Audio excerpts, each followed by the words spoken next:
Bom, pessoal, boa noite para vocês. Fazendo parte de mais uma parte do podcast. Agora vamos entrevistar algumas pessoas específicas para falar sobre alguma coisa de tema relevante.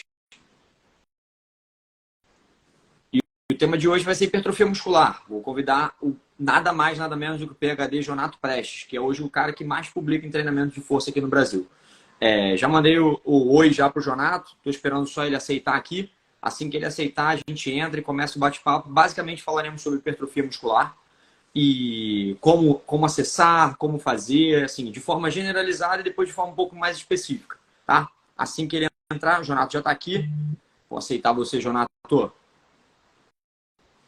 Não está conseguindo? Deixa eu ver o que está rolando. Acho que agora vai, Jonato. Foi. Fala, Jonato. Opa, Tudo bem, meu querido? tudo bem, e você? Tá tudo ótimo, cara. Tá conseguindo me ouvir bem? Tô, e você? Tranquilinho, perfeito. Cara, tá com uma voz boa, cara. Tô? Muito tempo, cara, muito tempo que eu não te vejo. Só te vejo agora online nos cursos. É verdade, cara. A última vez foi aquela ida pro Rio aí. Foi. E, cara, minha casa tá de portas abertas ainda pra você assim que você precisar, irmão. Tamo junto sempre, tá? Se Você você também, precisar, tô aqui. cara. Só tô um pouquinho mais distante de onde eu tava, não tô mais naquele lugar, mas a casa é maior, vai caber melhor. Tu não vai mais precisar dormir no sofá da minha casa. Tamo junto. Jonato, cara, eu fiz uma breve introdução, basicamente falando para todo mundo que a gente vai bater um papo sobre hipertrofia muscular, que eu acho que é a área que você domina de um jeito bizarro. Se você quiser, eu posso parar com os comentários aqui, mas eu acho que os comentários são até bons até para a gente poder bater um papo mais aberto, sim, e mais tranquilo. A ideia, basicamente, Jonathan, era a gente bater um papo sobre hipertrofia muscular. Você é um dos poucos caras que sabem da bioquímica da história até a técnica de execução de movimentos que são questionados online por pessoas que não fazem a menor ideia do que estão questionando e nem quem estão questionando do jeito que questionam. Mas eu acho até engraçado quando você tenta responder essas pessoas. E sim, isso aconteceu agora no final de semana passado, se eu não me engano.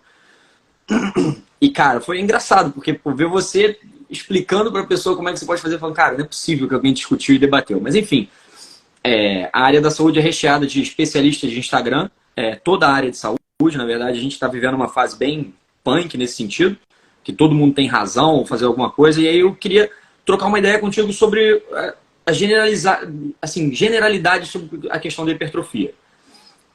Obrigado por ter aceitado o convite, cara. Vou abrir para você. Beleza, obrigado, Léo, pelo convite. É um prazer aí estar com o pessoal que também interage contigo. Parabéns pela evolução aí dentro do fitness funcional. Eu sempre acompanho aí. Como bodybuilder, acaba que muita gente acha que a gente não treina força, a gente até treina, mas além de não ser tão recorrente, ou talvez não num volume tão alto, ou seja, não em todos os exercícios, a gente compartimentaliza muito o nosso trabalho, né? Então acaba dando uma certa diferença do que treinar para ser forte em certos movimentos que são mais complexos, uma especificidade de cada modalidade, né? Mas sim, falando desse assunto, é muito interessante perceber hoje que já nos últimos 10 anos foi reconhecido que o trabalho de força ou as zonas de força máxima, elas geram tanta hipertrofia, né, ou essa zona gera tanta hipertrofia como as reconhecidas zonas de 8 a 12, né? Foi uma coisa que mudou. Aí, aproveitando esse teu comentário, vou pegar uma carona, né, nessa coisa de Instagram, que é muito engraçado. Foi engraçado que eu postei um vídeo treinando supino com uma carga muito alta. Eu acho que era, sei lá, se era 100 de cada lado, era aquele articulado, né? Sim. Aí um profissional de educação física, ele foi lá e fez um comentário assim, como é que é? Só força, esse tipo de treino não vai atingir a hipertrofia miofibrilar. É muito engraçado, sim, cara, porque esses caras, eu acho que eles não olham nem de quem é o Instagram, né? De repente eles olham que tem uma quantidade boa de seguidores ou tem muitos comentários. E eu ainda respondi pro cara assim, pô, velho, você nem me segue. E aparece aleatoriamente aqui no meu Instagram querendo bater pênalti, velho, fazer comentário, né? Então, Às vezes eu tento ser um pouco cordial, porque se a gente fosse usar a força de titulação, de estudar, o quanto estudamos, talvez a pessoa do outro lado entenda mal. Raramente eu falo, olha, cara, sou pesquisador, sou professor, sou atleta, porque às vezes você tem que falar para ver se a pessoa pelo menos se toca das coisas que ela está falando, né? Mas acontece bastante, cara. Eu postei um vídeo da minha esposa fazendo uma flexão, uma extensão de quadril adaptada, e alguns profissionais, inclusive o que me deixa mais triste ainda, profissionais, né, postando que o exercício era perigoso, que ela ia quebrar os dentes. Aí eu fico pensando, Léo, o cara estuda a vida inteira para prescrever um exercício que quebra o dente da aluna. Então, cara, é difícil. assim, pior que você olha o Instagram desses caras, velho, eles se colocam lá como especialistas, personal, especialista em emagrecimento. Tinha um que eu até me assustei. Ele era especialista em corrida, emagrecimento, e, quer dizer, ele era o cara, ele, assim... Especialista em generalidades. Ele é especialista em corrida, mas ele dá dica de musculação. Quer dizer, é engraçado, né, cara? Mas eu acho que o que a gente precisa deixar claro para a galera que está assistindo, do ponto de vista bem prático, é que a hipertrofia, ela por ser multifatorial, ela vai ocorrer em qualquer esporte. Então vamos pegar o cara do cross. O cara do cross, ele ganha volume muscular, sim. Só que o objetivo dele não é ser musculoso, não é ter o braço grande ou o bíceps grande.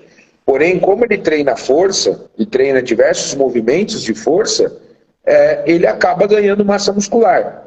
Então, por exemplo, muitas pessoas me perguntam, você faz uma comparação entre musculação e crossfit para hipertrofia. Eu falo, cara, comparar para quê? Porque não é objetivo do cara que treina cross. Quando a galera chega questionando o físico das meninas, né, aquela coisa de desenvolver mais o trapézio, o ombro, e de não ter uma cintura tão fina, eu falo assim, cara, a mulher que faz crossfit não está preocupada com isso, velho. Não é o objetivo dela. Ela selecionou aquele programa de treinamento que ela gosta de treinar, porque ela tem aderência àquele tipo de treino. E às vezes eu acho que falta esse entendimento. Você olha um corredor de 100 metros, ele tem uma certa quantidade de massa muscular. Por quê? Porque ele treina força, ele treina velocidade. A diferença é que o objetivo principal dele não é hipertrofia. Então acho que a primeira coisa que os colegas precisam entender um pouquinho é que certas comparações não fazem sentido, né, Léo? Não faz sentido comparar crossfit com musculação, porque são modalidades muito distintas. É meio que óbvio que se a gente falar, igual o Ramires postou agora um artigo sobre lesões, o Belmiro também postou, não é novidade que no Strongman vai ter mais lesões. Olha o que os caras fazem, cara. Exato. Então, eu acho que quem é da musculação não tem que se vangloriar e dizer, pronto, olha só, a musculação é melhor do que as outras atividades por causa disso. Não, cara. Não, eu acho que a gente tem que tornar as atividades de força, seja ela a musculação tradicional, seja o strongman, seja o cross, o mais seguro possível. Sim. Acho que é isso, né? É uma coisa muito importante. Então a galera tem que entender que hoje em dia não existe mais uma zona de hipertrofia. Todos os treinos que você treina na musculação e outras modalidades, com mais ou menos repetições, com mais ou menos carga, vão gerar um certo grau de hipertrofia. Cara, eu acho que agora a gente vai debater uma parte bem legal, que aí eu vou bater exatamente nessa mesma tecla que você bateu. Tem a revisão do Schoenfeld, a meta-análise do Schoenfeld agora, falando dessa faixa de hipertrofia, né? E aí eu te pergunto, a gente hipertrofia com qualquer número de repetições, seja do começo do número de repetições de 1 a 3, trabalhando com força específica, ou até aonde? Aí é o que eu te pergunto. Cara, assim, é difícil dizer um número limite hoje. A gente percebe que tem falha concêntrica ali na zona de 15, 20, até 30 reps. Parece que a hipertrofia é bem parecida, sabe? Ou seja, parece também que quando a carga é mais leve, a intensidade da carga é mais leve, a necessidade da falha aumenta, né? O colega aqui colocou da questão da aderência, e também que a maior parte dos estudos é com sedentários, mas isso não é 100% verdadeiro em relação aos estudos. Tem alguns estudos já com treinados sim, viu? Alguns bons, com um delineamento bom. Então, acho que essa já é uma questão até bem superada. Sobre a aderência, eu vou ter que concordar. Sim. Tanto é que nessa última revisão que foi recomendada aí sobre hipertrofia para uma população atlética, que saiu, né? Eles comentam que a zona do 8 a 12, ela realmente deve ser priorizada. Sim. Então, não é porque as pessoas estão confundindo. Vamos tentar colocar bem claro aqui. É porque a educação física tem um problema de, talvez, interpretação de texto. Né? Veja, nós estamos falando se há diferença de hipertrofia entre as zonas. Nós não estamos falando de aderência, nós não estamos falando do que é melhor. Nós não estamos falando disso. Então, vamos lá. Respondendo a pergunta do Léo. De novo, interpretação de texto. A hipertrofia é bem parecida entre as zonas. Agora, sim, a gente tem que pontuar que talvez 8 a 12 seja relativamente melhor para uma pessoa que está começando, e mesmo para um cara avançado na musculação, o 8 a 12 ele pode e deve ser priorizado por vistas à aderência, segurança e uma série de outras coisas. Vou dar um exemplo comigo, cara. Eu me forço, às vezes, a fazer algumas séries com menos peso e mais reps, mas é ruim mesmo. É ruim, eu não tenho dificuldade de admitir para quem está assistindo aqui que eu não consigo ver uma pessoa que não gosta de treinar fazendo várias séries de 15 a 20, 20 a 25. Impossível. Mas impossível. Né, a pergunta tá voltada para outra situação. Quando você estiver numa live e tiver escrito assim, aderência ao treinamento, a gente pode debater isso. A gente pode até debater agora, mas a gente não pode confundir a interpretação. A pergunta foi se a hipertrofia é parecida. Ela é. Cara, aí vamos lá. 5 anos atrás, eu dei uma palestra e falava sobre... Na minha palestra, eu entrei com grande parte de repetições de reserva. Porque a gente não queria trabalhar próximo do limite extremo de fadiga muscular ou de fadiga concêntrica. Falha concêntrica, desculpa. Vou usar esse termo de falha concêntrica que eu acho que vai ficar melhor. E aí a gente entrava com o conceito de repetições de reserva. Foi num artigo da NSCA de muito tempo que eles começaram a falar sobre isso. E aí depois Eric Helms começou a usar isso pra caceta e tal. E aí divulgou um pouquinho mais. Você usa, você gosta, explica pra gente o que você acha disso.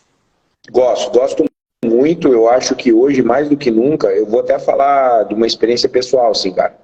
Eu tive que meio que reaprender a treinar nos últimos anos.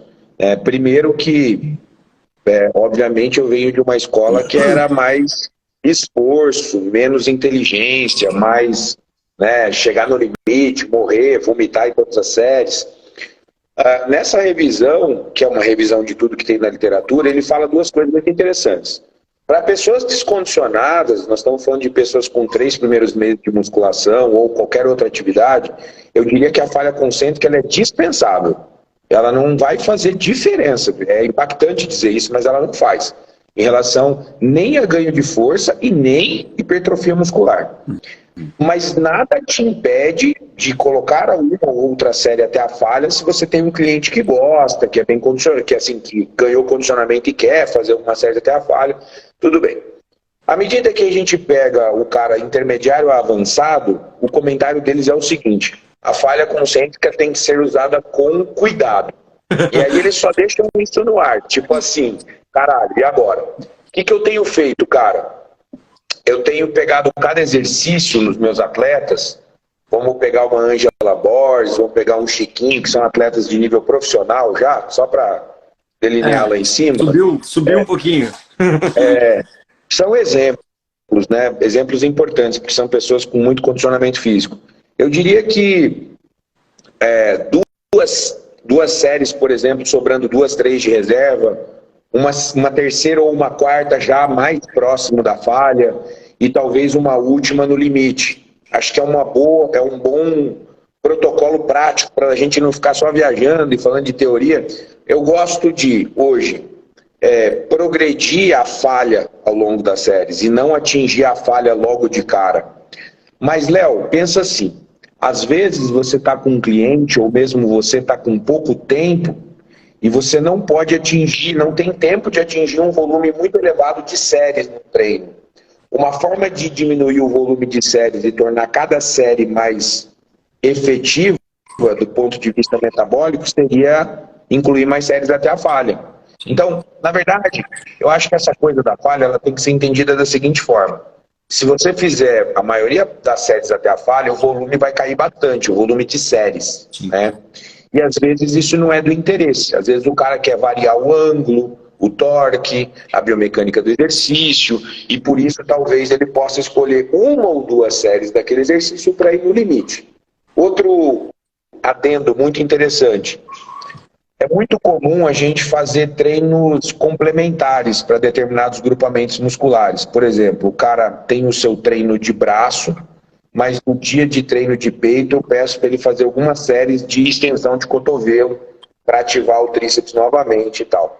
Nesses treinos, por exemplo, complementares, nesses exercícios complementares, eu procuro deixar sempre reserva, nunca ir no limite mesmo, né? E acho que uma coisa que eu não posso esquecer é assim, hoje, até o Belmiro publicou isso recentemente, existem poucos estudos, mas bem efetivos, comparando o treino misto com o treino blocado, por exemplo. O que seria a diferença entre o treino misto e o treino blocado? O treino blocado, você pegaria um grupo de semanas e trabalharia aquela zona de treino. Depois você passaria para um outro bloco de semanas e trocaria aquela zona de treino. Uma periodização clássica. É o que eu uso. Isso. Hoje, tem alguns estudos propondo o mix das zonas intratreino. Aí, esse mix de zonas intratreino poderia ser feito. Isso falando de hipertrofia, claro, né? Uhum. Isso poderia ser feito num exercício a cada série ou a cada exercício. Então, por exemplo, vamos lá. Eu posso pegar aquele supino vertical e começar com uma carga de 10 a 12, subir para 8 a 10, terminar com 4 a 6 e de repente fazer até um RM, fazer uma pirâmide tradicional. Depois eu posso pegar um pec deck, que é um exercício isolado e que não favorece muito a colocação de altas cargas, e posso fazer 3, 4 séries de 10 a 12. Então, isso caracterizaria uma sessão mista para peitoral, onde eu tenho a oscilação das zonas, ou de série a série, ou de exercício para exercício. Por incrível que pareça, nesse estudo que ele avaliou o misto e comparou com o blocado, o misto foi mais efetivo para hipertrofia. Então eu acho que aí tem algumas coisas bem interessantes para a gente debater. Por quê? O atleta, o cara que não quer hipertrofia preferencialmente, ele talvez precise de mais semanas treinando aquela valência física, ou a força, ou a potência, ou a resistência muscular, para depois trocar de zona. Sim. Então, eu não quero aqui prematuramente dizer que o misto é melhor que o blocado. O que eu quero dizer é, o misto ou o blocado podem ser mais efetivos a depender do objetivo principal. Vamos pegar o teu exemplo.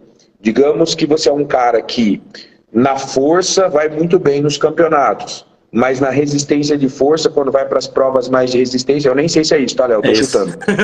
Nas provas de resistência de força, por exemplo, o teu rendimento não é tão bom quanto na parte da força. O cara que é o cara que vai programar o treino desse atleta de cross, ele vai fazer blocos em que ele vai enfatizar mais a resistência de força e vai colocar estímulos pontuais de força para a força continuar ou até aumentar um pouco, mas priorizando aquela valência em que o atleta não tem o seu melhor rendimento nas competições. Exemplo, né? Então eu acho que talvez a grande confusão seja a gente sempre querer dizer que um treino pode ser melhor que o outro. Melhor treino eu acho que você pode fazer é aquele que você ainda não fez. Essa frase tua é sensacional. Isso. Essa frase tua é sensacional. Cara, vamos voltar nessa parte. Seria essa alteração de estímulos dentro do próprio treino uma forma de você ficar mais próximo do limite superior das repetições de reserva? Acredito que sim. E acredito que, intuitivamente, do ponto de vista neuromuscular e do ponto de vista metabólico, a gente consegue, entre aspas, atingir um pouco dos dois na mesma sessão de treino. Certo? Por quê? Se você pensar o seguinte, eu não sou um cara que eu vou ser um atleta de supino, eu não sou um cara que vou ser um cara com um RM extraordinário no agachamento, eu não vou participar do Campeonato Mundial de Agachamento. Bom, numa situação como essa, provavelmente, se a gente pensar que o objetivo do cara é a hipertrofia e que também com esse treino ele vai acabar atingindo, né, ganhos de outras valências, talvez não no seu máximo, mas vai conseguir atingir ganhos de outras valências, talvez esse fosse um treino interessante. Mas o que eu penso em relação a isso? Eu acredito muito que essa situação de você fazer a sessão mista, ela seja melhor para um cara já condicionado. Sim. Para um cara que já treinou separado, já tem um bom condicionamento físico, porque não faz muito sentido para mim fazer uma sessão mista quando você tem um cara que ainda não desenvolveu a força, quando você não tem um cara que ainda não tem um condicionamento físico bom. Seria melhor treinar separado. Vou pegar um exemplo. Hoje eu estava treinando na academia com o Bruno, a gente estava fazendo um treino de dorsal, e eu fiquei bem decepcionado assim, porque tinha um garoto, ele já era meio magrinho, não tinha muita força. Aí ele estava fazendo a remada. O que ele fazia? Ele encostava o peito na remada, fazia a remada com 10 de cada lado, aquela remada articulada. Aí ele terminava a remada, sentava de frente para o banco e fazia bíceps. Aí eu ficava pensando assim, cara, por que esse garoto está fazendo bisete? Ou, na verdade não é um bisete, né? Porque bisete seria para o mesmo grupamento muscular. Mas tudo bem, por que ele está fazendo 2 exercícios sem descanso, sendo que esse exercício acessório que ele está fazendo já prejudica a progressão de carga dele na remada porque vai estressar o bíceps? Quer dizer, quando eu olho isso, tem professores que me falam que depende do objetivo. E eu respondo assim, depende do objetivo meu ovo. Não depende do objetivo. Não depende. Você violou um princípio básico do treinamento esportivo. E, ao violar um princípio básico, você vai violar todos os outros. E esse é um grande problema. A partir do momento que você violou um princípio, os outros estão desgraçados. Ou seja, não é necessário um garoto com esse nível de força, com esse tamanho muscular, fazer 2 exercícios sem descanso. Ele poderia fazer todas as séries na remada, descansar entre elas, tentar progredir a carga nessa remada, até um dia, de repente, colocar 20, 30 cada lado. Aí ele poderia começar a pensar em combinar com bíceps. E estava claro ali, Léo, que ele não estava fazendo isso por falta de tempo. Não. Na verdade, ele estava parado lá, descansando um tempão e fazendo um treino de merda. Então, quando eu falo isso nos cursos, tem gente que se irrita, que fica magoado. Cara, eu não vou perdoar isso daí. Quando eu observar a violação de um princípio de treinamento, a única coisa que eu tenho a dizer para vocês da educação física é: vocês precisam estudar. E vocês estão fazendo as coisas da maneira equivocada. Vocês estão colocando o carro na frente dos bois. Então, o que eu vejo leigo falar, leigo é isso. Tipo assim, leigo formado, né? Professor, depende do objetivo. De novo, não depende. Então, eu acho legal a ideia da sessão mista, sabe, Léo? Mas eu uso essa sessão mista com bodybuilders muito avançados, que já treinam há muitos anos. Porque não adianta aqui eu falar, pô, é legal fazer a sessão mista, e depois daqui a pouco todo mundo querendo fazer sessão mista. Eu tento tomar um cuidado muito grande na hora de explicar como fazer, né? Então, Jonathan, acho que a gente está vivendo uma geração que é extremamente influenciável por Instagram ou mídias sociais diversas. E às vezes as pessoas que têm muita voz em uma mídia social acabam não tendo conhecimento específico para poder fazer alguma coisa. E a gente está agora, pelo menos está acontecendo muito aqui no Rio, não sei como é que está em Brasília, mas acredito que seja basicamente igual, é uma galera muito grande, muito nova, entrando na academia, tipo 16, 17 anos, que podem construir vou falar a palavra, um puta de um físico, sabe?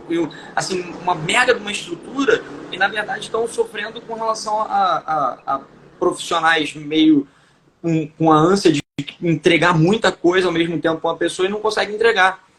E aí, cara, aí a gente vê esse tipo de situação. Eu vejo muito aqui, porque são garotos novos, sabe? Que parece que os pais acabaram de liberar para poder ir para academia. Então eles querem fazer de tudo ao mesmo tempo. Eu falo, não, calma, cara. As coisas vão acontecer no seu tempo, vai devagar, tudo vai dar certo. Agora, deixa eu te perguntar uma coisa, Jonathan. A gente estava falando sobre volume. E aí a gente tem a mega revisão também de entre 10 e 20 séries por grupamentos. Que funciona todo artigo, eu sempre falo isso para todo mundo quando eu vou falar qualquer coisa. Todo artigo é um guideline gigantesco e que tem todas as possibilidades que você pode encontrar no meio físico. Aquilo ali é um meio teórico e você encontra no meio físico as possibilidades que você tem. Como você usa para você poder diferenciar tipo, entre 10 e 20 séries? É ou pouco ou muito para o mesmo grupamento? Como é que você monta? Não, muito legal. Antes de eu passar, inclusive, para responder isso, eu só quero mostrar para a galera aqui, ó, Léo, o paper, ó, esse aqui é o artigo, ó, tá ali, ó, New Perspectives in Resistance Training, né? Mixed Session versus Block Periodized, né? Certo? Esse aqui é o artigo, ó. Ele é bem recente, se eu não me engano é 2023, né? Aqui, ó, 2023. É só para a galera entender que realmente, quando você está dando aula, igual eu dei muita aula na minha vida, e você para de estudar, cara, você não consegue acompanhar as coisas. Teu áudio ficou mais ou menos, Jonatas. Tava melhor. Tá ruim ainda? Não, tá perfeito agora. Então, não tem como, quando você está dando muita aula, trabalhando muito, e você não tem tempo de estudar, isso acontece muito, já aconteceu comigo, não tem como acompanhar a literatura do treinamento hoje. Então não adianta o professor que está na academia se ofender que ele não sabe isso daí que nós estamos falando, porque você não sabe mesmo, velho. Só não sabe, não adianta chorar, né? Então assim, não é que o cara quer chegar e falar, pô, eu sei mais que você. Cara, eu sentei a bunda na porra da cadeira e li. Então não adianta querer, assim, ir com o coração e falar, nossa, mas eu prefiro assim. Então, aí já começa uma história que é filosofia de boteco, que o pessoal fala, né? Aí já vira filosofia de boteco. Mas assim, o volume, realmente naquele artigo do Brad, ele fala de, no mínimo 10 para pessoas bem condicionadas, e também fala que pode ser muito mais, ou seja, pode chegar a 20, pode chegar a 30, por grupamento muscular. Tem algumas coisas que me preocupam ali naquela recomendação. Uma delas, que eu sempre uso como base, o volume prévio. Então, por exemplo, o que eu acho que a gente tem que trabalhar de volume? Se eu avalio o treino do Léo e ele tem um volume de 20 séries semanais, eu trabalharia com 20 séries semanais mais 20%, ou seja, em torno de 24 séries. Se eu pego outra pessoa que se considera treinada, mas o volume prévio era 10 séries, eu subo para 12. Seria uma boa orientação, um incremento de 20%. Mesmo que a gente ainda esse incremento ponderado, 20%, a gente tem que imaginar que se nós fosse colocando 20% a cada 4 semanas, no final ia ficar um volume muito ruim, né? Tá ruim o áudio? Tá, agora melhorou. Eu vou afastar aqui do computador e ver se eu consigo apoiar na garrafinha aqui. Eu acho que agora vai dar certo. Beleza. Dá um jeito aqui. Vamos ver. Tá melhor agora? Perfeito. Beleza. Então, aí o que eu penso? Outra coisa que a gente tem que considerar é que como que está o volume para os diferentes grupamentos musculares? Porque a gente tende a ter, por exemplo, uma discrepância enorme entre volume de quadríceps e posterior de coxa. Já imaginou se eu fosse calcular o teu volume que treina cross e fosse fazer uma comparação do volume de quadríceps e do volume de posterior de coxa? Pois é. Então, isso é uma coisa bem legal de se pensar. Por exemplo, se o cara do cross quiser ir fazer musculação, a última coisa que ele tem que fazer é agachamento. Ele não tem que ir na academia para fazer agachamento. Se ele quiser ir na academia... Você sabe que você me fez pensar sobre uma coisa de agacho, muito tempo atrás já, quando você falava do cross. Você falava, cara, o cross tem uma excelente ativação de vasto lateral, mas não tem tanta de vasto medial e de reto femoral. Então o cara do cross tem que sentar a bunda na cadeira extensora e fazer. Eu falo isso direto, as pessoas falam, não tem que... Cara, desculpa te interromper, mas é porque você que tinha me alertado sobre isso. Não, eu acho isso excelente e acho até que a gente poderia pensar, por exemplo, se o cara não quiser sair do box, que é muito comum, pode fazer flexão nórdica reversa para melhorar a ativação de reto femoral, né? Seria uma opção. Eu até postei aquela extensão de quadril adaptada, que ela também pode ser feita, né? Eu tive que fazer um vídeo à parte, que a ignorância tamanho. Eu tive que fazer um vídeo à parte, velho. Os caras são muito burros, pelo amor de Deus, tá foda, velho. Tem horas que eu tento manter o respeito, mas é muito difícil, velho. Eu peguei uma foto de um filho da puta segurando as pernas da aluna num caixote. Sabe por quê, Léo? Porque eu postei o vídeo da minha mulher fazendo e os caras começaram a falar que ia atrapalhar a rotina da academia. O meu ovo, velho. Não vai atrapalhar a rotina da academia se você tiver 2 neurônios, mano. Só 2, caralho.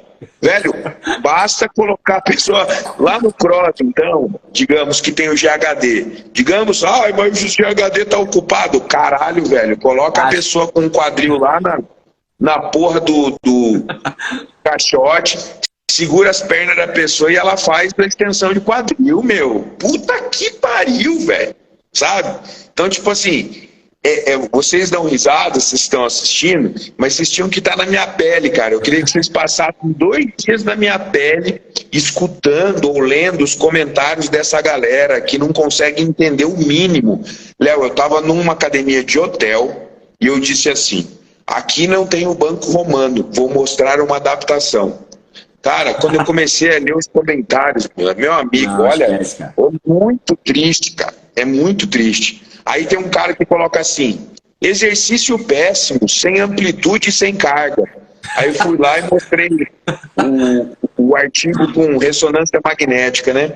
Que mostrou hipertrofia de 16%, 10%, dependendo do grupamento muscular posterior de coxa. Aí eu fico pensando assim, beleza, estudei a vida inteira para passar um exercício que não funciona. Tá certinho. Legal, muito bom. Ó, e ó. Então, PhD, curso pelo Brasil inteiro, um dos caras que mais publica no Brasil, se não o que mais publica no Brasil, mas não, você estudou realmente só para poder botar o cara com uma amplitude reduzida e baixa hipertrofia, ou quebrar os dentes de alguém, né? Quebrar os dentes. Para quebrar os dentes. Essa foi muito legal. Sabe o que é pior? Esses arrombados não vão assistir essa live. Eles só vão no vídeo do exercício, velho. Aquele vídeo que eu expliquei, mostrando os artigos, mostrando as adaptações do banco romano, ele não tem nem, sei lá, acho que nem 10% do número de visualizações que o vídeo do exercício adaptado. Mas tudo bem. Quem quer aprender, vai aprender. Quem não quiser, né? Agora, então, Léo, o que eu penso? Como que eu pego um cara que faz um volume só de 10 séries semanais e falo para ele fazer 20? Qual que é o futuro que eu tenho aí? Nenhum. É um erro básico de periodização. Sim. E uma outra coisa que me preocupa é o seguinte, por mais que o volume seja uma variável importante para a hipertrofia, a gente tem que entender que tem uma hora que não vai ter como aumentar volume. Porque você vai estar fazendo 50 séries. E não rola, não dá. Não tem tempo hábil, não tem como você fazer isso. Então eu sempre explico assim, sim, o volume é uma variável interessante, mas você tem que ser um cara que sabe mexer com as outras variáveis de treino para não depender só do volume, né? E outra coisa que eu acho que a gente tem que entender muito bem é, certos exercícios, eles não trabalham bem determinadas musculaturas.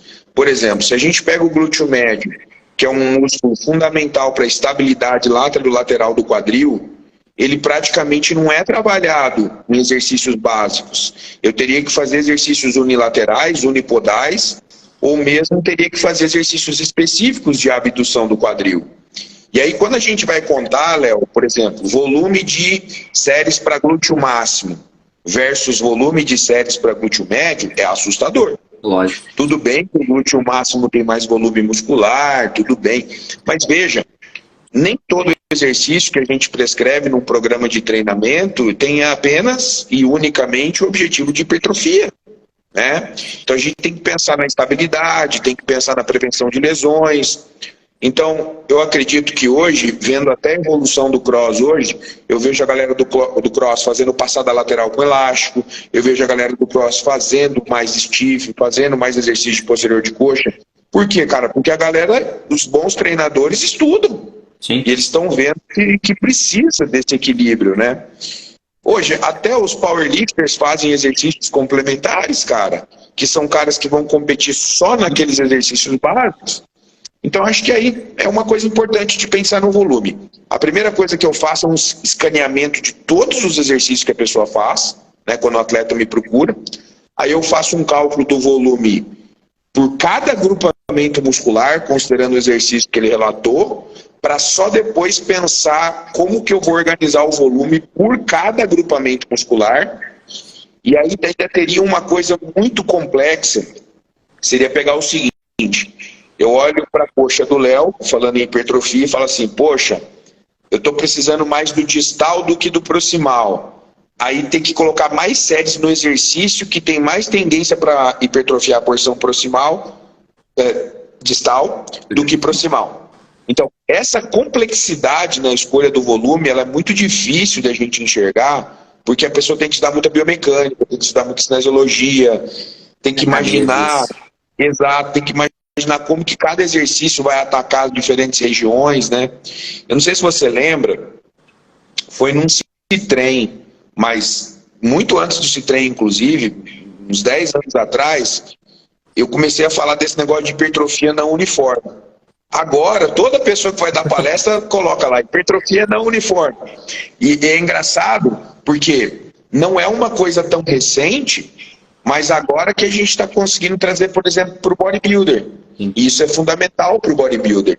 Tentar escolher os exercícios que vão atacar mais os pontos fracos, né? Ou seja, em tese, eu teria que ter mais volume nos exercícios que atacam mais os pontos fracos.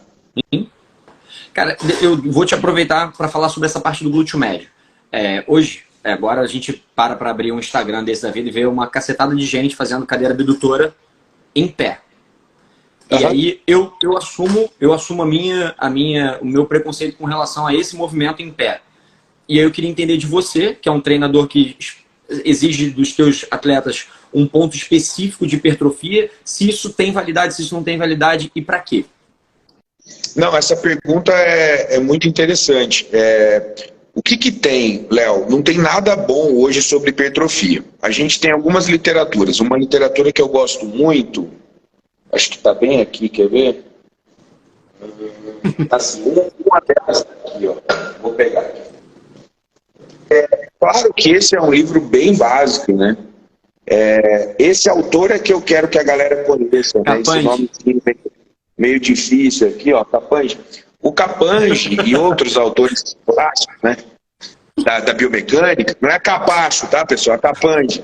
O Capacho ali, ele faz o seguinte, o Capanje, ele faz uma derivação biomecânica que ele mostra o seguinte, na opinião dele, quando o nosso quadril está alinhado em 90 graus, a ativação seria muito dominante de tensor da face lata. Esse seria um receio.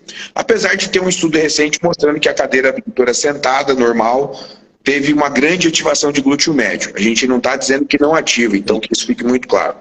O que parece? Pelos estudos que começaram com esses papers, até que a pessoa faz o exercício deitado com elástico, né? De lado, eles começaram a perceber que no ângulo de 45, e aí que vem a pegada, parece que quando você posiciona o quadril em 45 graus, aumenta a demanda de glúteo médio e ocorre uma redução da demanda para o tensor da face lata. Qual que é a pegada aí? O tensor da face lata, ele é rotador interno. Então ele vai, por exemplo, causar um problema que seria aumentar a medialização do joelho, o valgo dinâmico. Então isso não seria interessante para uma pessoa se ela tiver o valgismo já. Então ela estaria fazendo a abdutora para corrigir o problema, para fortalecer a cadeia lateral, mas ela teria essa hiperatividade de tensor de face lata, que no caso é muito comum, né? Inclusive em corredores. Então, a justificativa para colocar o quadril em 45 graus, não que a pessoa precise fazer em pé, mas subir um pouco o glúteo, não deixar o glúteo encostado, ou seja, eu espero não cair aqui, porque a minha cadeira ela é móvel, né? Mas não necessariamente eu precisaria ficar em pé, eu poderia subir um pouquinho, mantendo as costas contra o banco. Nesse caso, não inclinaria o tronco. Eu poderia tentar colocar o quadril em 45 graus. Em tese, tem alguns estudos com ativação eletromiográfica, nada com hipertrofia, deixando muito claro, e tem esses estudos com propostas biomecânicas de livros clássicos, falando que isso aumentaria a demanda para o glúteo médio. No caso do glúteo máximo, não necessariamente eu precisaria tirar o quadril do banco, eu apenas inclinaria em até 10 ou 15 graus. Não precisa beijar o aparelho, não estamos falando disso. Então, se o encosto está aqui, ó, eu inclinaria em cerca de 10 a 15 graus. Parece que, nessa situação, a gente aumentaria a demanda para as fibras abdutoras do glúteo máximo, que são as fibras superiores. Para quem não sabe, o glúteo máximo tem duas subdivisões clássicas. Tem mais, mas essas aqui são só duas classes. As inferiores e as superiores. Nesse caso, as fibras inferiores são as mais trabalhadas em agachamento, leg press, afundo, porque elas são predominantemente extensoras do quadril. Mas as fibras superiores do glúteo máximo, elas têm um maior potencial abdutor. Então elas são pouco trabalhadas no geral, certo? Por exemplo, elas são... É estranho o que eu vou falar, né? Imagina que o cara está subindo no agachamento, enquanto as fibras inferiores vão encurtar e receber uma contração, uma tensão, as fibras superiores vão alongar e ficar relaxadas, cara. Sim. Seria fácil de entender isso se a pessoa estudasse a anatomia do glúteo. Sim. Mas a galera fala assim, agachamento é massa para glúteo, mas, né? Que parte do glúteo, né? Tudo bem. Então, teria uma justificativa biomecânica, tem um ou outro estudo com eletromiografia, mas nós ainda não temos nada com hipertrofia. Só para eu não falar aqui, eu não estou dizendo que essas providências, elas necessariamente vão hipertrofiar muito mais o glúteo médio ou máximo, porque a gente precisa continuar estudando isso. Estou falando com muita tranquilidade, tá? Mas se eu acho que vale a pena, para um atleta altamente treinado, provavelmente vale a pena, ou para uma pessoa que precisa prevenir lesões, talvez valha a pena, porque vai maximizar principalmente a parte abdutora do músculo, né? Que é uma parte que está muito enfraquecida. Quando a gente não tem força de estabilização do quadril, Léo, para quem vai correr é um terror. Porque o quadril, ele fica instável como se fosse um volante torto. Então toda vez que o cara aterriza, em vez dele aterrizar assim, ele aterriza assim. Aí de repente ele começa, meu joelho direito está doendo, meu joelho direito está doendo, daqui a pouco ele tem que parar de correr porque o joelho está doendo. E assim vai indo, meu quadril direito está doendo. Então, talvez se isso fosse feito com mais cuidado, né, talvez as pessoas conseguissem fazer mais as atividades que amam no dia a dia sem se machucar. E isso ainda talvez trouxesse, né, vamos ver, vamos pensar, um resultado hipertrófico que a gente precisa confirmar ainda. A minha dúvida, Jonathan, é porque eu realmente não lembro de quem era o artigo, mas eu lembro que ele comparava o glúteo médio ativação em ponte lateral, em deslocamento com elástico, era esse, eu não lembro quem escreveu, mas eu lembro desse artigo especificamente. E assim, me assustou porque, assim como, não sei, 10 anos atrás, ficou aquela febre em cima do Bozu, você lembra disso? Que tudo era feito em cima do Bozu? Me pareceu isso que está acontecendo agora, porque assim, tudo bem que ele ative mais a 45 graus, mas eu não preciso ficar em pé numa cadeira abdutora e nem colocar uma senhora que não sabe fazer direito nem uma passada do que uma cadeira abdutora.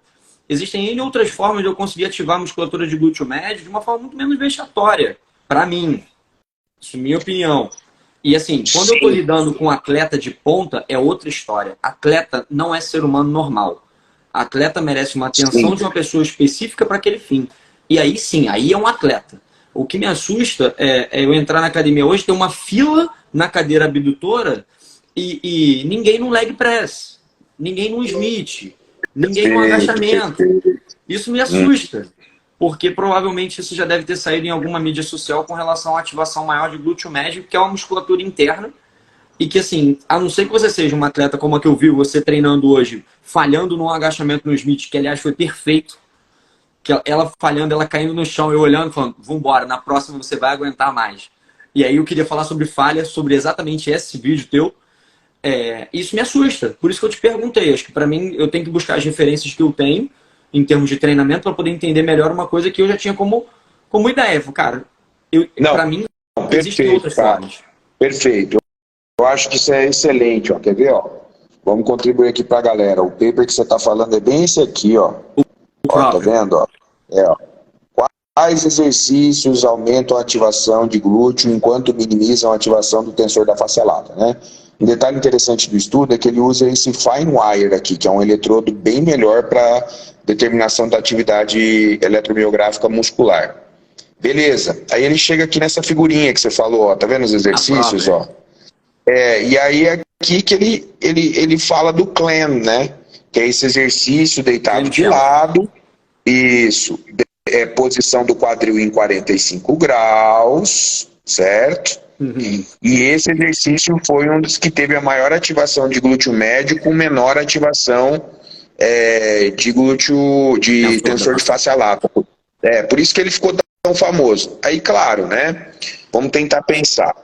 Claro, é um exercício com eletromiografia, ele confirma um pouco as teorias biomecânicas, né? Mas por exemplo, é um exercício que se eu der para um atleta a cavalo, igual aquela que você viu ali no vídeo, não tem como. Aquilo ali não dá. Aquilo ali seria um exercício de pré-ativação, seria um exercício de início de treino, que até poderia ser utilizado, pode ser interessante, inclusive, para várias situações. Mas aí eu teria que criar um exercício que eu pudesse colocar mais carga. Pode. E eu acho que a grande cagada foi aí, porque aí, como a abdutora não foi... Algumas, né? Já até existe, Léo, a abdutora para 45 graus, tá? Ela existe já. A da Cybex era, bilênios atrás, a da Cybex era assim. Ela já existe e aí não precisaria fazer esses malabares, né? Que a gente fala. Mas seria uma forma de uma pessoa que é muito forte poder colocar mais carga. Acho que essa seria uma questão, né? Por isso que o Klein realmente é um exercício muito legal, muito interessante, mas o problema é que para uma pessoa com muita força, eu teria que, no caso, ir para uma máquina que eu pudesse colocar carga. E o que você falou faz muito sentido para mim. Quem está fazendo esse exercício? Né? Quais são as etapas? Por exemplo, se eu pensasse numa idosa, teria inúmeros exercícios para ela fazer, inclusive esse que eu mostrei a foto, antes, que sim traria um aumento de força, fortalecimento, uma certa hipertrofia pequena, mas trariam, para depois eu progredir para um exercício mais difícil como esse. Eu não precisaria certamente colocar a academia inteira para fazer abdutor em 45 graus, né? E também, outra coisa que você falou fundamental, não prometer para o aluno que ele vai ficar com o glúteo gigante, porque ele está fazendo esse exercício. Se ele quer ficar com o glúteo gigante, é melhor ele agachar, ele fazer o leg. Então, de novo, a gente cai onde? A gente cai numa falta de critério, a gente cai numa violação dos princípios do treinamento. E aí fica essa loucura, né, cara? Mas assim, sendo muito sincero, eu estou tentando agora, com novos alunos de pós-doutorado, começar a estudar melhor esses exercícios. Inclusive essas coisas das variações de abdutora com imagem, para ver se a gente realmente consegue achar. Porque uma coisa que me chama muita atenção, Léo, tem um outro estudo aqui que o cara comparou a espessura muscular por ultrassonografia de mulheres jovens com mulheres idosas. E um dos músculos mais atrofiados, comparando jovem com idosa, é o glúteo médio. Então, tem alguma coisa que a gente está deixando passar. Né? Tem alguma coisa que a gente... Talvez seja o volume, talvez seja a carga, talvez seja não ter exercício para glúteo médio, que está causando isso. E aí você pensa, para a questão das quedas e a funcionalidade... Exato, porque a estabilidade lateral, e existem várias quedas laterais. Muitas dessas quedas, inclusive, são laterais. Então nós vamos para uma coisa em que o exercício ele passaria a ter uma importância muito diferente do que só a hipertrofia. Sim. O que eu vejo de errado? A pessoa está lá naquele exercício achando que o glúteo vai ficar enorme. Esse é o problema. É a questão dos dois neurônios que a gente vinha debatendo anteriormente. Mas cada um vende algumas coisas, né? Não tem jeito. Aí, partindo desse princípio, né? A gente falava do volume, falamos da série. Agora, eu tenho uma pergunta para você que realmente é uma pergunta que todo mundo me faz. Hoje, a gente tem toda aquela história do Simão, há muito tempo atrás, com relação à ordem dos exercícios. Como você planeja a ordem dos exercícios para algum aluno normal? Que não seja atleta? Que não seja atleta. Tá. Assim... uma coisa que eu acho que vale muito a pena a gente pensar é assim, se eu fosse pensar numa pessoa que vai treinar um full body, vai treinar o corpo todo, que é uma pessoa que está começando a fazer musculação, precisa ganhar aptidão física, eu daria prioridade para um treino alternado por segmento, né? Então, um exercício de membro superior e o exercício seguinte é para membro inferior, né? Não faria inferior-inferior, superior-superior, nesse cara que está começando a fazer musculação. E aí alguns exercícios, eu acho que valeria a pena fazer os básicos primeiro nessa população, porque se eu faço, por exemplo, um tríceps isolado primeiro e depois coloco o cara no supino, ele vai parecer uma batedeira. E não vai conseguir fazer exercício, né? Então, nesses casos, eu até daria prioridade para o básico primeiro. Mas, por exemplo, se a gente perceber, e é muito comum, que tem muita fraqueza de posterior de coxa, também não teria problema fazer a flexora no começo. Porque eu acho que são duas as regras básicas. Os multiarticulares, os exercícios de força e potência primeiro, e os prioritários primeiro.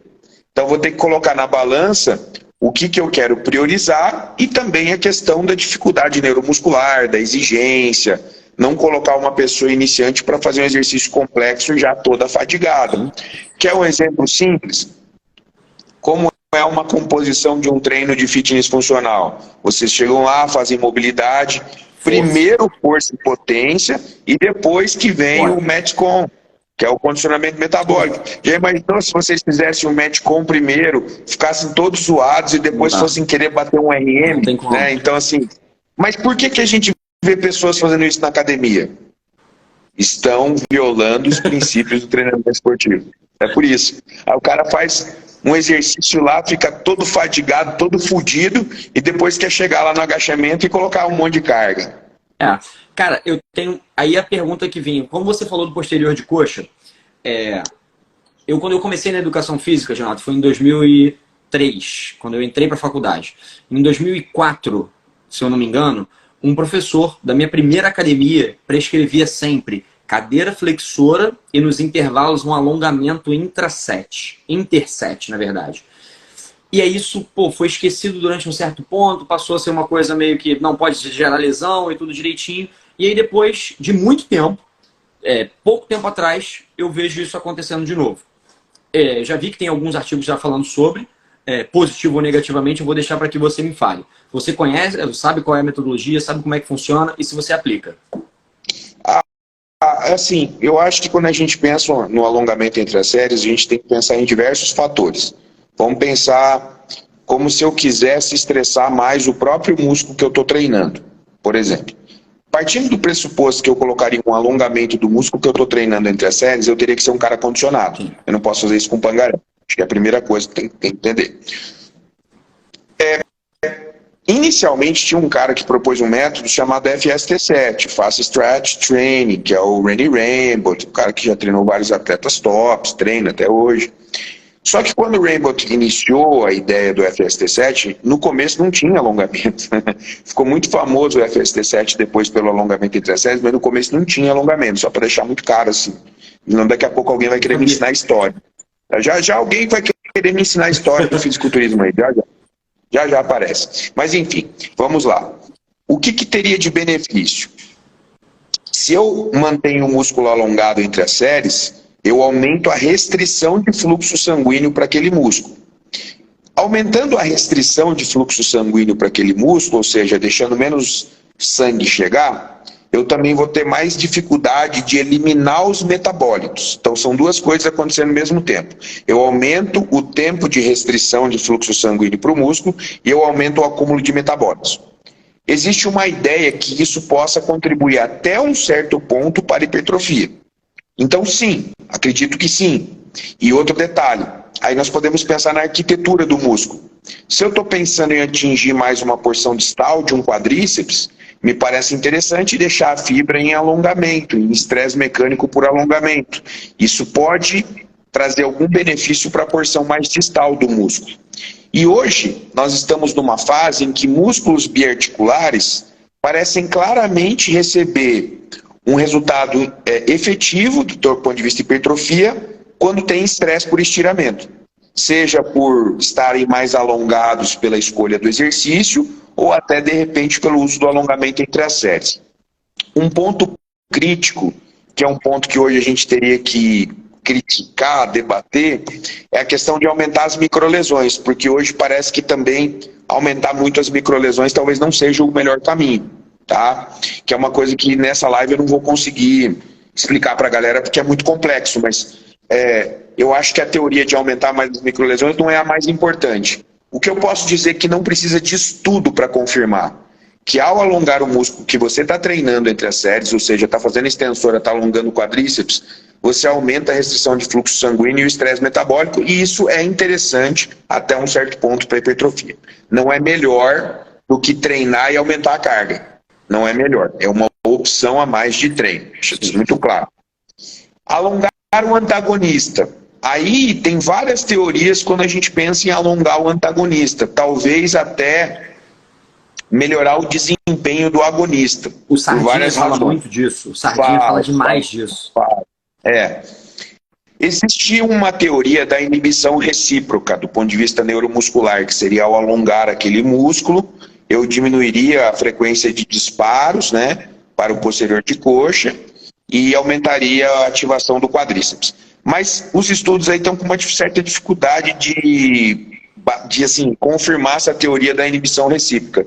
Tem alguns estudos que o cara alonga, por exemplo, tem um que o cara fez remada e alongou o peitoral entre as séries. Nesse estudo, ele aumentou o rendimento das repetições, ou seja, somando as 3 séries, quem alongava o peitoral entre as séries da remada fez mais repetições totais no exercício. Mas isso não quer dizer que vai hipertrofiar mais, isso ainda está muito incipiente. Agora, Léo, veja bem, eu vou para um assunto muito mais delicado. Postura estática e dinâmica. Às vezes tem um cara com um posterior tão encurtado, tão travado, que soltar ele entre as séries pode facilitar a técnica do exercício. E aí sim isso vai ser melhora de desempenho na própria técnica do agachamento, por exemplo. Outras questões. Há muitos anos atrás, quando eu ainda dava aula para pessoas normais, eu tive um aluno com um acidente vascular encefálico. E ele tinha algumas regiões muito espásticas, que são regiões muito enrijecidas, fruto do acidente vascular. Então, o que eu fazia? Eu não tinha estudado o assunto, eu era só um animal fazendo loucura que eu nem sabia se estava certo. Quando a fisioterapeuta e o médico me falaram que ele tinha esses músculos espásticos, eu pensei assim, esses aqui, em vez de fortalecer, eu vou alongar entre as séries. Então, tipo, ele tinha o bíceps muito espástico. Quando eu alongava o bíceps dele, que era muito rígido, eu colocava ele para fazer supino, a posição do braço ficava melhor. Porque o braço dele, para pegar no supino, era assim, ó. Uhum. Essa mão aqui, ela era fechada. Eu tinha que abrir a mão dele, colocar no aparelho, e ele ficava assim. O braço dele ficava assim. E o outro braço assim, ó, normal. Aí, a gambiarra do inferno, né? Quando eu comecei a alongar esses músculos espásticos, ele começou a melhorar a postura para fazer o chest press. Então, cara, eu acho essa linha de pensamento do alongamento entre as séries maravilhosa para diversas coisas. Então, a gente pode pensar, tem um estudo muito legal que ele fez o alongamento antes da caminhada, e quando ele filmou a caminhada, o padrão da marcha melhorou, cara. Melhorou. E aí eu espero não estar falando besteira, até porque o Paulo Marchetti está aí, os outros colegas, a Letícia, que é minha fisioterapeuta, que estudam bastante a biomecânica também. E então, assim, eu achei muito legal esse estudo, porque foi um efeito agudo.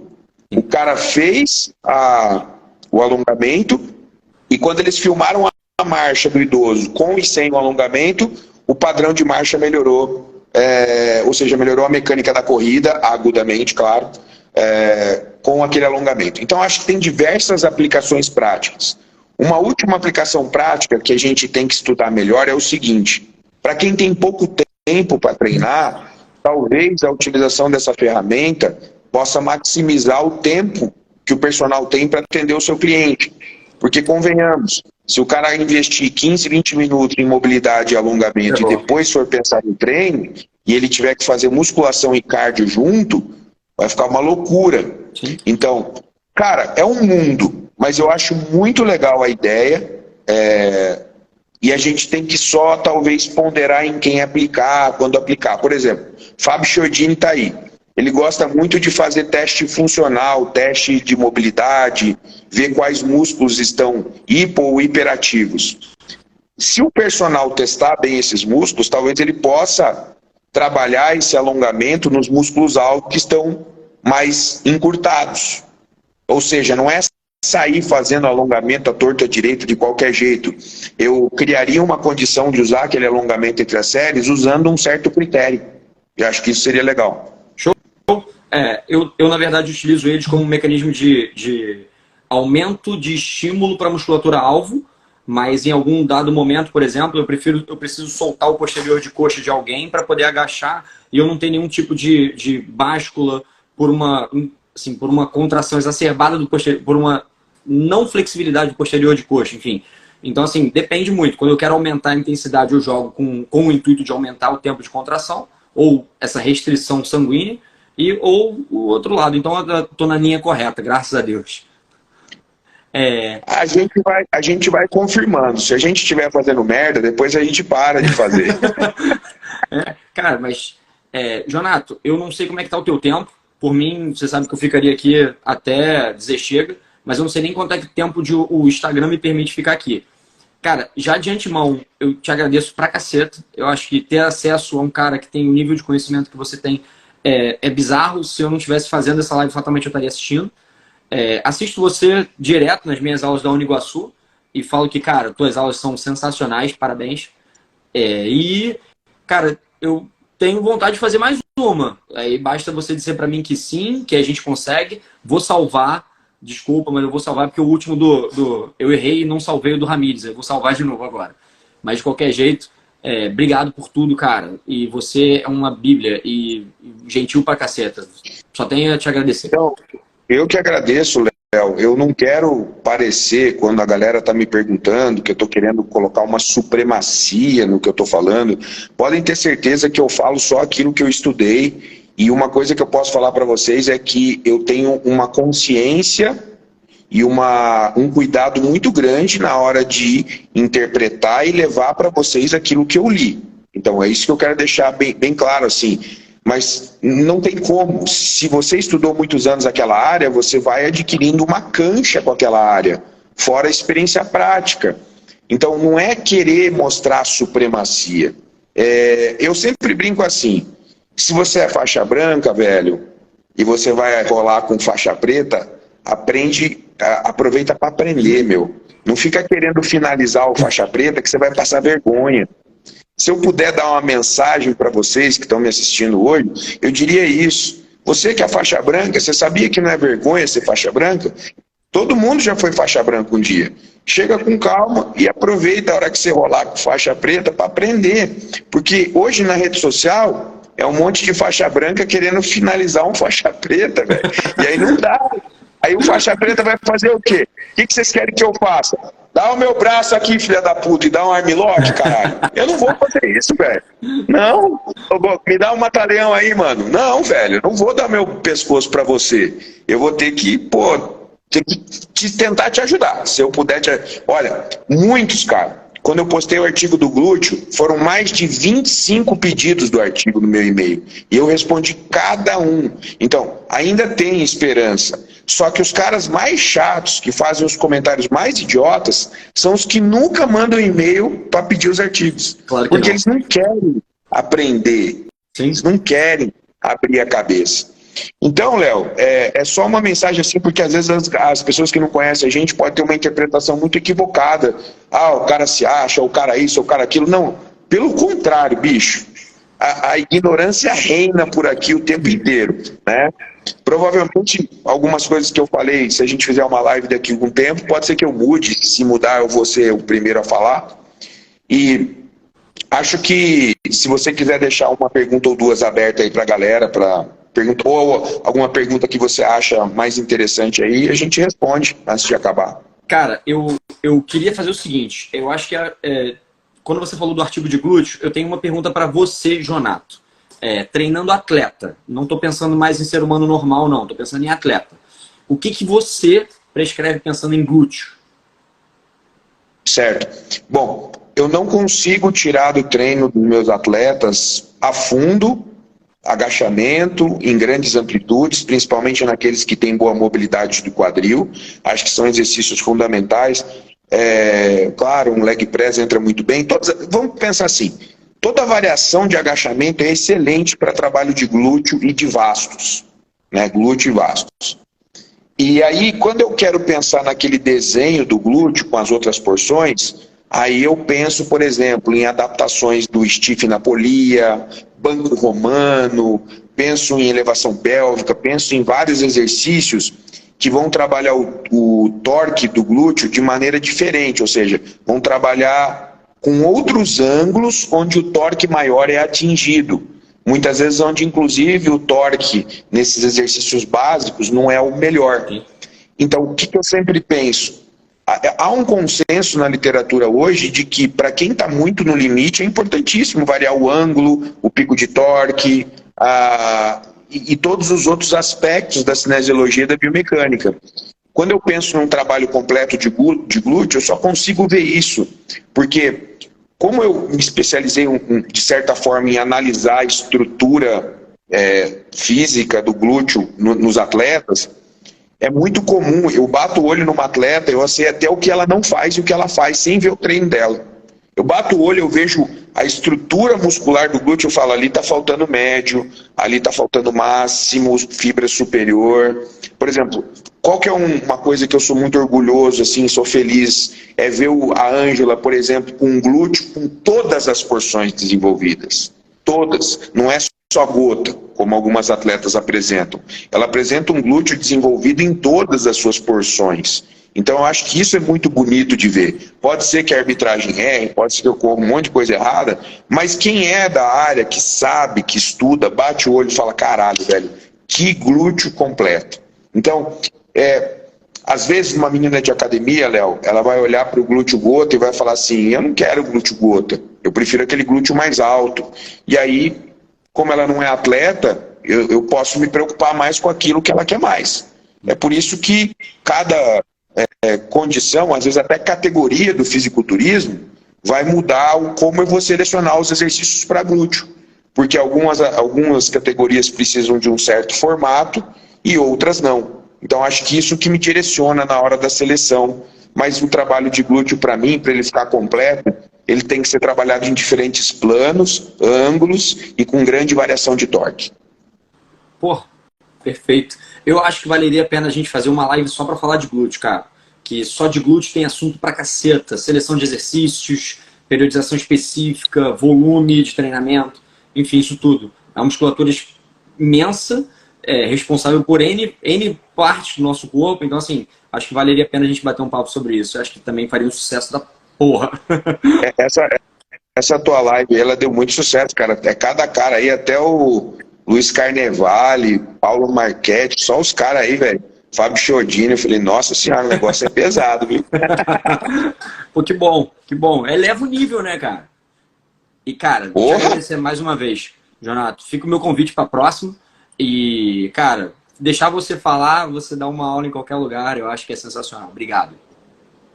Obrigado, irmão. Boa noite para todo mundo aí. Desculpa o meu jeitão, mas é assim mesmo, né? Eu acho que, de novo, a mensagem que fica para você ter uma opinião muito rígida sobre um assunto, é melhor você ler muito sobre aquele assunto primeiro e não deixar o teu coração ou o teu ego ficar ferido quando alguém mostra para você que de repente você não está no melhor dos caminhos, que é uma coisa muito normal. Então, cara, tem muita coisa que eu fazia de treino antigamente que eu não faço mais hoje. É normal, cara, normal. Então, que a gente na educação física, para quem é treinador, se preocupe um pouco menos com o ego, cara. E se preocupe um pouco mais em melhorar os nossos clientes, que eu acho que é o mais importante. Porra, perfeito. Jonato, obrigado. Vou deixar a live salva, vou te marcar como colaborador da live, então vai ficar todo mundo aqui. E o podcast, que é o nosso, também vai estar como colaborador também. Obrigado, meu querido. Obrigado por tudo. Valeu. Abraço. Valeu. Pessoal, vou encerrar a live, tá? Vai ficar salva no meu Instagram e no Instagram do podcast. Qualquer coisa que vocês precisarem, manda as perguntas, estaremos lá. Abraço.